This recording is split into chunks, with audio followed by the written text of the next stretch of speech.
شروع اللہ کے نام سے جو بڑا مہربان نہایت رحم والا ہے۔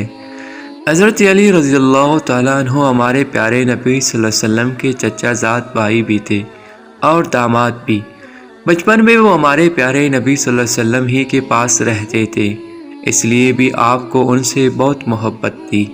حضرت علی رضی اللہ تعالیٰ عنہ بہت بہادر تھے، اللہ کے علاوہ کسی سے نہیں ڈرتے تھے۔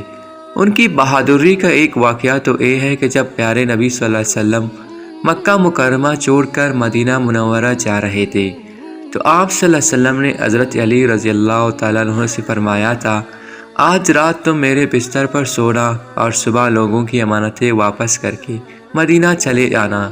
حضرت علی رضی اللہ تعالیٰ عنہ کو معلوم تھا کہ آج رات بہت سے کافر مل کر رسول اللہ صلی اللہ علیہ وسلم کو سوتے میں قتل کرنا چاہتے ہیں، مگر آپ رضی اللہ تعالیٰ عنہ ڈرے نہیں، بے خوف ہو کر آپ صلی اللہ علیہ وسلم کے بستر پر سو گئے۔ حضرت علی رضی اللہ تعالیٰ عنہ کی بہادری کا ایک واقعہ یہ ہے کہ انہوں نے جنگ خندق کے موقع پر ایک ایسے کافر کو مارا تھا جو 1000 انسانوں کے برابر طاقت رکھنے والا کہلاتا تھا۔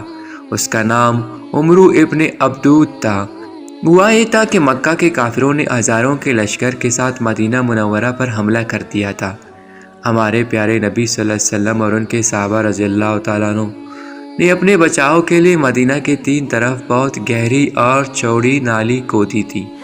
ایک دن عمرو بن عبدود اپنے گھوڑے کو چھلانگ لگوا کر خندق کے اس طرف آ گیا اور کہنے لگا، اے کسی میں ہمت جو میرے سامنے آئے۔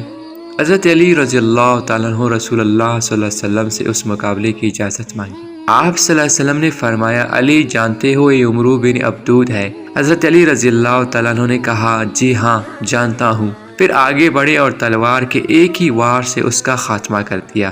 رسول اللہ صلی اللہ علیہ وسلم ان کی بہادری کی وجہ سے انہیں اسد اللہ یعنی اللہ کا شیر کہا کرتے تھے۔